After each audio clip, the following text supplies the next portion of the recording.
लड़कों ने केला खराब कर दिया भाई, केला नॉर्मल नहीं रहने दिया। केले को इतना बदनाम कर रखा है, इतना सुख तो केले ने देखा तक नहीं जितना ककड़ी ने देखा है। हेलो गाइस, आज के इस वीडियो में हम बात करने वाले rapper, comedian, poet, stand up comedian, YouTuber और बिग बॉस 17 के कंटेस्टेंट मुनावर फारूकी के बारे में। मुनावर उनकी स्टैंड अप कॉमेडी और रैप से ज्यादा उनके कंट्रोवर्सी के लिए जाने जाते हैं और कंट्रोवर्सी की वजह से उन्हें एक बार जेल भी जाना पड़ गया था और इससे बुरा दिन उन्होंने अपने बचपन में देखा है। उन्होंने अपने लाइफ में बद से बदतर दिन देखा है और उन्होंने इसके बाद एक बड़ा मुकाम हासिल किया है। उनका संघर्ष अनोखा है और उनकी कहानी अनमोल है। इस वीडियो में हम मुनावर की वो कहानी जानेंगे जो काफी दुख और संघर्ष से भरी, साथ ही जानेंगे उनकी शादी टूटने का सच, उनकी नेटवर्क और कई इंटरेस्टिंग बातें। इसलिए ये वीडियो देखनी होगी आपको अंत तक। चलिएगा, जब बिना वकाश की वीडियो स्टार्ट करते, वीडियो स्टार्ट करने से पहले आप लोगों से रिक्वेस्ट है, चैनल पे नए तो चैनल को सब्सक्राइब कर लीजिएगा, साथ में बेल आइकन को प्रेस कर लीजिएगा। ऐसा करने से हमारे हर वीडियो का नोटिफिकेशन आप तक पहुंचेगा और आप आए दिन वायरल हुए हर एक इंसान के बारे में जान सकेंगे। खोदी जन्नत मैंने, अब सुकून की चाह नहीं, ठोकर बिना मंजिल ले चले वो राह नहीं। दगा है सब में, मैं लौट के जाऊं कहां, घर पे इंतजार करने वाली माँ ने। खोदी जन्नत मैंने, सुकून की चाह नहीं, ठोकर बिना मंजिल ले चले वो राह नहीं।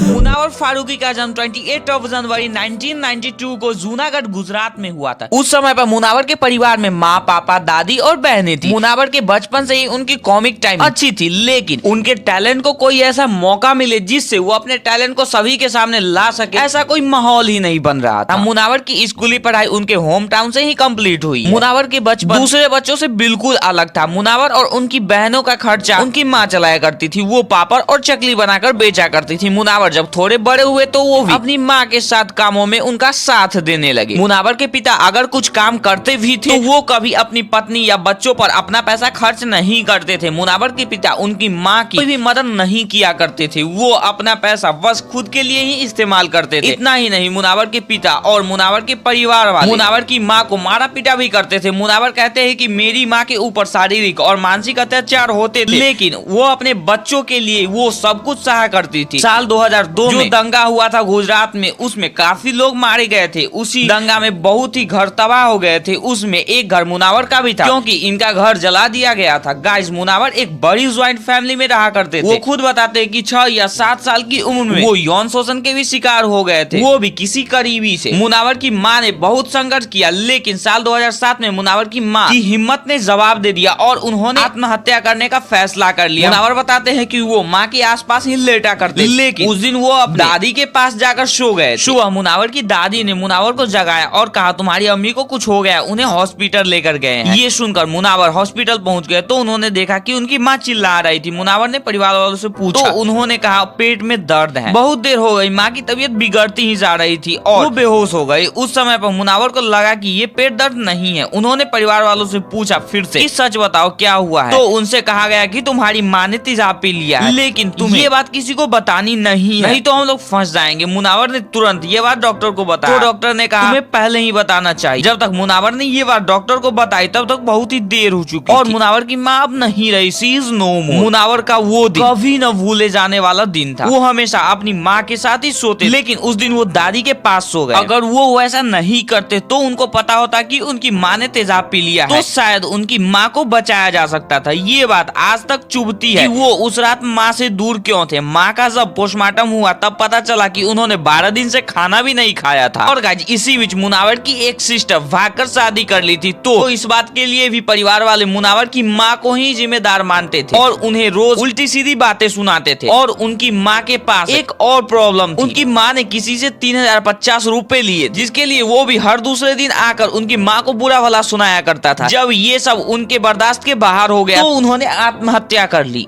आज भी मुझे ऐसा लगता है कि अगर मैं जाग रहा होता या उस दिन जब मैं रोज़ मेरी अम्मी के पास सोता था, उस रात में जस्ट बिकॉज मुहर्रम थी और कुछ फेस्टिवल टाइप था तो मैं नीचे दादी के पास सो गया था, तो अगर मैं वहाँ होता और जल्दी पहुँचता तो वो चीज़ बच सकती थी। द सेम टाइम मैंने रियलाइज़ किया कि डॉक्टर पोस्टमार्टम में बोले कि इस औरत ने 7-8 दिन से खाना नहीं खाया और ये उनके पेट में कुछ नहीं है, उनका पूरा सब बॉडी का सिस्टम बहुत बुरे लेवल पे है। तब जाके सब चीज़ें रियलाइज़ हो रही थी कि एक 22 साल का एक मैरिज लाइफ उनका बिल्कुल खुश नहीं। पूरी लाइफ, बचपन, पूरा बचपन मैंने अपनी माँ को मार खाते हुए देखा, या पूरा बचपन मैंने अपने घर में सिर्फ झगड़े देखे। और उसके दौरान हम इतने छोटे थे कि मॉम, वो जो यहाँ पे जो टास्क आते हैं ना, वो चक्री वाला, पापड़ वाला, वो सब मेरे को मेरी मॉम की इसलिए याद दिलाते क्योंकि मेरी मॉम घर चलाती थी ये सब करके। इसके कुछ साल बाद जब मुनावर थोड़े बड़े हुए तो उनकी शादी कर दी गई थी। उनकी वाइफ का नाम है जैस्मीन। शादी के लिए मैच्योर भी नहीं हुए थे मुनावर, तभी उनकी शादी कर दी गई थी। इसी कारण उनका रिश्ता कभी ठीक से चला ही नहीं। मुनावर की माँ के जाने के बाद उनके पिता, उनकी बहनों और उनको लेकर जूनागढ़ से डोगरी मुंबई आकर रहने लगे। यहाँ आकर कुछ ही टाइम बीता था कि उनके पिता की तबीयत बहुत ही खराब हो गई और वो काम करना बंद कर दिए। इसके बाद मुनावर काम करने लगी। कभी उन्होंने सेल्समैन की जॉब की तो कभी वेटर की। इन कामों से वो अपना खर्चा चलाते थे। साथ ही वो ग्राफिक डिजाइनिंग भी सीखने लगे। कुछ समय बाद जब उनको ग्राफिक डिजाइनर का काम मिला तो वो ये जॉब करने लगे। कुछ दिन जॉब करने के बाद जब उनका परिवार थोड़ा सा संभल गया तब उन्होंने डिसाइड किया कि वो अब स्टैंड अप कॉमेडी भी करेंगे। मुनावर अपनी कंपनी के एड के शूटिंग के लिए सेट पर गए थे। वहाँ पर एक स्टैंड अप कॉमेडियन से 2 लाइन बुलवानी थी। तब मुनावर ने वहाँ पर 4 लाइन की कॉमेडी की जो बहुत ही प्रभावशाली रहा। इसके बाद मुनावर अपने जॉब के साथ पार्ट टाइम में स्टैंड अप कॉमेडी भी करने लगे। उनकी कॉमेडी से उनकी पॉपुलैरिटी बढ़ने लगी, जिसके कारण अब मुनावर कुछ समय बाद ही वो full time stand up comedy करने लगे और उन्होंने जॉब छोड़ दी। और अब वो अपनी कॉमेडी वाली वीडियोस को यूट्यूब पर भी डालने लगे। मुनावर के वीडियोस पर शुरुआत में तो व्यूज नहीं आते थे, तब वो लोगों के पास जाकर वीडियोस देखने के लिए बोलते थे और चैनल को सब्सक्राइब करने के लिए रिक्वेस्ट भी करते थे। ऐसा उन्होंने बहुत दिनों तक किया, तब उनकी एक वीडियो वायरल हुई। इसके बाद इंडिया में लॉकडाउन लग गया, जिसके कारण वो स्टैंड अप कॉमेडी नहीं कर पा रहे थे। लॉकडाउन लगने के बाद उन्होंने इंस्टाग्राम पर भी कॉमेडी वीडियोस डालना शुरू किया। लॉकडाउन लगने से पहले फरवरी 2020 में बीमारी के कारण उनके पिता की मौत हो गई थी। मुनावर को यूट्यूब चैनल से बहुत बड़ी पहचान मिलनी शुरू हुई और वो अब एक बहुत ही फेमस स्टैंड अप कॉमेडियन बन गए थे। उनको एक के बाद एक शो मिलते ही जा रहे थे। अब मुनावर सॉन्ग भी बनाने लगे। उन्होंने शुरू में चौकीदार, NRC 2 सॉन्ग बनाए जो काफी ज्यादा कंट्रोवर्शियल हो गया था, लेकिन मुनावर को सबसे बड़ी कंट्रोवर्सी का सामना तो तब करना पड़ा जब उनकी एक पुराने वीडियो की क्लिप वायरल हो गई, जिसमें उन्होंने श्री राम और माता सीता के ऊपर जोक मारा था। मेरा पिया घर आया ओ राम जी। लाइक अगर भगवान को रिस्पॉन्स करें, वो गाना कैसा है ना, लाइक मेरा पिया घर आया ओ Ram ji don't give fuck about your पिया। मेरा पिया घर आया राम जी, लाइक मैं 14 साल से खुद घर नहीं गया। एंड अगर सीता ने सुन लिया तो वो तो डाउट करेगी कि if your husband is why you are updating my husband bitch. And Sita को तो माधुरी पे पहले से शक है।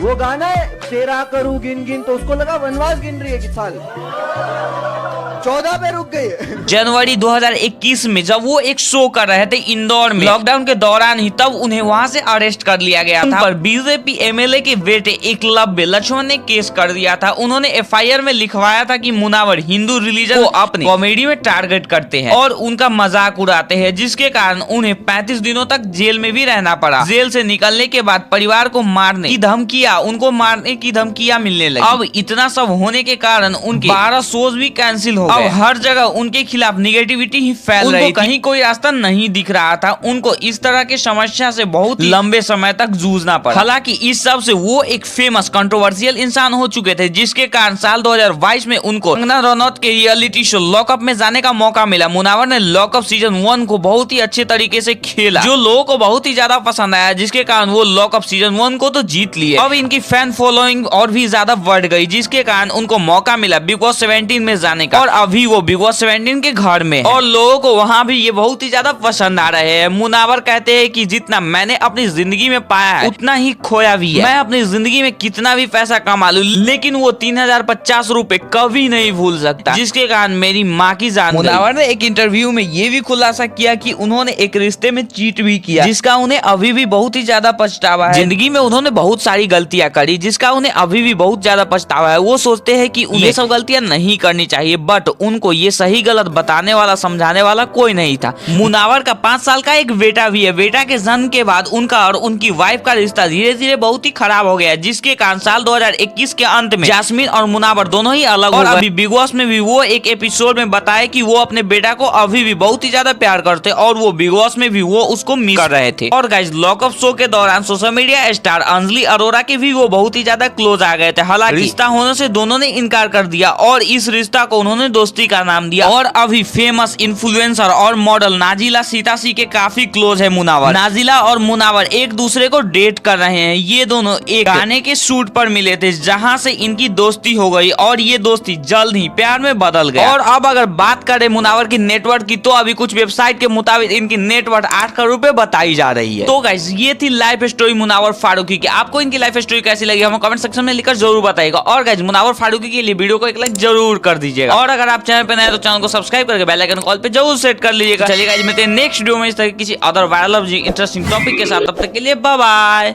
कि वो बहती नदी सी है रुका हुआ हूँ मैं, वो खजाने सी है लूटा हुआ हूँ मैं, उसके आगे अब मेरा कोई वजूद नहीं रहा, गलतियां वो करे और चुका रहा हूँ।